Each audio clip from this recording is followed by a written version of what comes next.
I've read the book like 100 times, made multiple offers, and have made good money from each one of them. And here is exactly how I go about coming up with pricing, packaging, and selling your offer. The first thing you're going to need is an idea. And there's two ways to go about figuring out what you should or want to sell. For me, I ended up using a bit of a mix of the two of them, but just use whichever one is easiest for you or makes the most sense. The first way is start what would be easy for you. This is how I went about starting my main business. And on top of that, this is what I would recommend to beginners or people just getting into business. Essentially, find something that other people are doing online. Now, granted, the business doesn't have to be an online business. It could be in person or it could be online or a mix of the two. Replicate what is already working. Do what a lot of people are already doing, which will most likely be a service and that will be cheap. That is the best way to go about it, especially if you're a beginner. Doing it this way means that you have no real risk on you in terms of failing. And there's going to be very little friction on just how hard that business is. So worst case, if you can't make it work out, then good. That means you definitely would not have been able to make something bigger work out either. The second way is by doing something that you have experience in. And what I mean by experience is literally anything that you've done to get either someone else results or money, or just you got yourself results and money with. For me, the main thing was sales. My first job was sales. So after I started my first businesses, I knew how to sell, as well as the method of sales that I did. So that just made everything so much easier on me. But for you, it could be, say you took mechanics class in high school, so you know how to fix cars. Or say you know how to grow social media pages because you did it back in the day for yourself, or maybe even a few of your friends. Get creative with this. Most likely what you have experience in will either be the way that you sell and market yourself, or it will be what you end up selling. So it's going to land in one of those two. That's why I think it would make sense to, depending on who you are, where you're at, either just use this, the easy way, or do a mix of the two. The only one thing that you want to make sure of though, regardless of which option you go about choosing to come up with your idea, is make sure that there's a market for it. Make sure that there's people wanting to buy that thing, because becoming rich is based on one thing, and honestly, one thing above all else: scale. If you can't sell your offer at scale, you'll never be rich. And something I really like to say a lot is I'd much rather have a business where I have a $1 item, which I've sold 500,000 times in that year, over a $500,000 product that I sold once in a year, because the $1 item is more scalable. So that way I can make much more money off of it. Focus on scale and you will have all the money you can dream of. Okay, so now that we have our idea, product, service, or just something that we can sell to people, now comes time for the offer. But before we actually start coming up with the offer, I think it's important to first think about your pricing. Now, when it comes to pricing and the way that I go about it is just charge what's fair. Honestly, that's the best advice that I have. Now, I do have a secret to charging way more while it's still being considered fair to the customer, as well as that also helping you stand out from the competition. But we're going to go over that right after this section because it's going to make more sense after I explain this first. Back on track, coming up with the offer. Write down the end goal for your customer, as well as the emotion that you want them to feel, or that they're going to feel as a result of buying and getting your thing. For us, we mainly do window cleaning, and the end result is clean windows, nice reviews, and a cleaner home overall. Now, what emotions does that really invoke? I don't know. Depending on, actually, well, I do know, but depending on the person, it can either provoke clarity, happiness, pride. I don't know. There's a lot of emotions that this can provide or evoke, but the goal is to just know what your customer is going to feel after they buy. Not because we're going to tell them how they feel, but because we're going to paint the picture for them. This is what we're going to do. And once we're done, imagine yourself here. Something along the lines of that. But to do that, you're going to want to know what emotion it provokes, as well as just the end result that they get. The end result will be easy, but come up with some emotions that they can get from it, and mainly just how they're going to feel. I hope that part made sense. But this is important because everything we'll go over will directly correlate to how likely they are to buy. The goal of selling someone is to make them feel like they bought, not like they were sold, even if that is what happened. And the way to do that through the offer is honestly just by giving them as much value as you can to increase the positive emotions here and to make the end result feel better as well. So really quick, write down the emotion that they're going to get after they buy and after everything is said and done, as well as the end result that they get from buying. Now, the next thing we'll do is just make this offer even stronger. And the way we're going to do that is by now lowering the negatives or the risks. So first, of course, we increase the positives. Now we decrease the negatives. And before we go into the negatives, I also made this graph. Feel free to screenshot it. It's very similar to Alex Hormozi's probably most famous graph, which is the value equation. Really quick, if you haven't been able to notice by now, this isn't a summary of the book. This is essentially how I go about doing it. And a lot of the learning has, of course, came from Alex Hormozi, so it's pretty similar. And really quick, if you're enjoying the video, if you could please subscribe to the channel, that would honestly mean a lot to me. It would really help out with the growth. Thank you. But essentially the way to decrease the negatives is ask yourself this question and write down the answers. If they did the work themselves or didn't do it at all, what negatives would they experience? For out of service, they have the risk of being injured, breaking something, spending time buying the wrong equipment, not getting the best result, or if they didn't do it, they would get no result. Their windows would be dirty and their wives would be unhappy. By the way, everything we're writing will directly correlate into your sales presentation. So if you haven't already, start writing this stuff down, be it on your notes app or pen and paper. Just write this down. Not gonna die. It's only gonna take 2 minutes. What do they have to do? What do they not get / have to spend in terms of them not getting it done or not buying it from you? And quick tip, the goal isn't to sell everyone.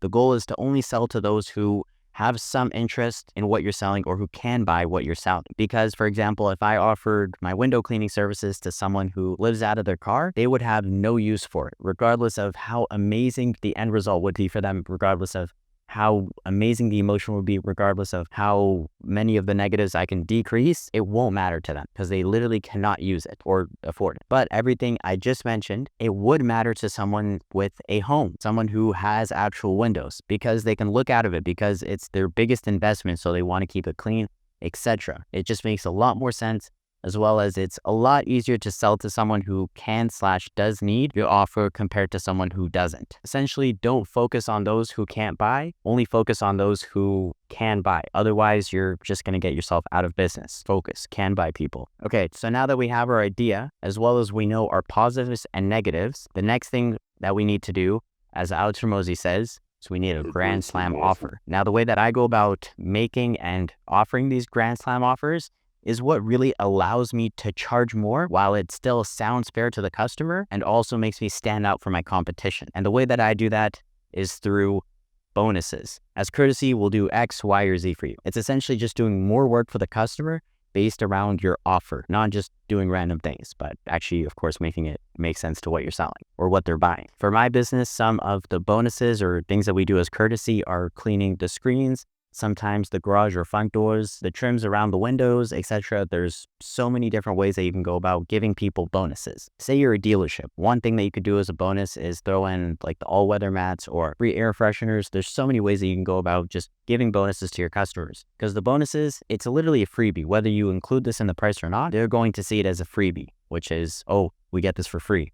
Let's go. And then the thought kind of goes away from the price, which is the negative. They start thinking more about, oh, what do I get? Oh, on top of that, I get this. I hope that made sense, but use bonuses. And you also want the bonus to be something that's fairly noticeable. I would say make the bonus something that you would originally charge 5 to 15% of the original price for. That way it's nothing crazy on you, but that way they will see the value from it. So now with this bonuses alone, you can charge more, as well as that you will stand out from the competition. So now we essentially have all the essentials for a good offer. But sometimes it's going to take the person a little bit more than some bonuses, decreasing the negatives that they have to do if they don't buy, as well as increasing the positives if they do buy. It's going to take a little bit more than that to sometimes give someone that little extra push. And the way that every single big company does it is by offering these two things. Firstly, it's urgency, as I'm sure you are more than familiar with this term, urgency. The goal of it is to essentially make the customer buy today instead of tomorrow, or let them think about it. Second to that, and what really makes the biggest difference for me, is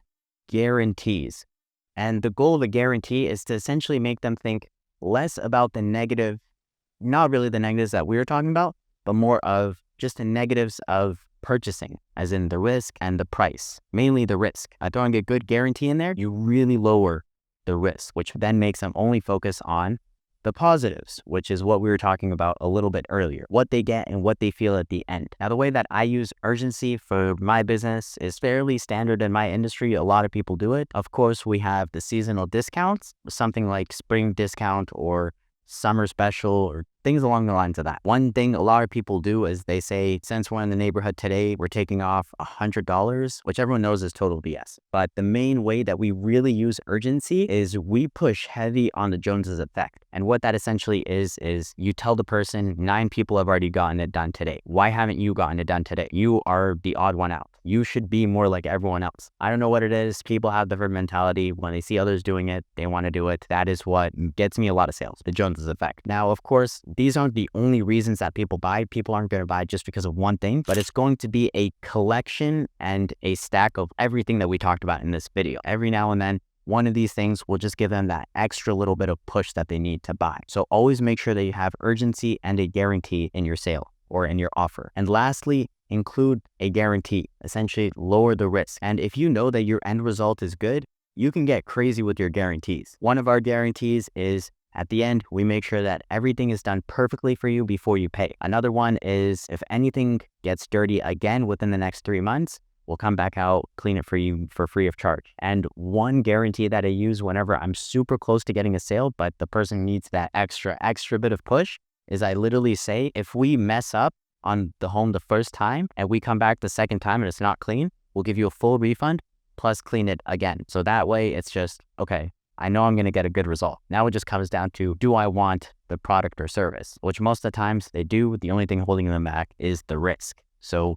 make sure you have a good guarantee in spot. And the way to come up with the best guarantee for your industry or for your niche is to think about the end result that we were talking about before. And then ask yourself, what would be the biggest concern around this? If you are a mechanic, your customer's biggest risk is, what if my car doesn't get fixed? If you're a mechanic with a good guarantee, you're going to say or have something saying along the lines of, if we don't figure it out the first try, or we don't fix it the first try, you're going to get a full refund, or we're going to work on the car for free until it's fixed. And then the most common ones are full money back guarantee if you're not satisfied in 30 days, things along the lines of that. You've seen them everywhere. Just think of ways that you can integrate them into your business. So you can get pretty creative too. And honestly, having a crazy guarantee will make you work better as well. At least it did for me, because personally, I don't want to do free work for anyone. And so I'm really going to live up to the guarantees that I'm giving out. And now, after you have incorporated the urgency as well as guarantees on top of everything we've talked about, from getting your idea to pricing it, to coming up with the positives, writing out the negatives, and to, of course, the bonuses, and then urgency guaranteed,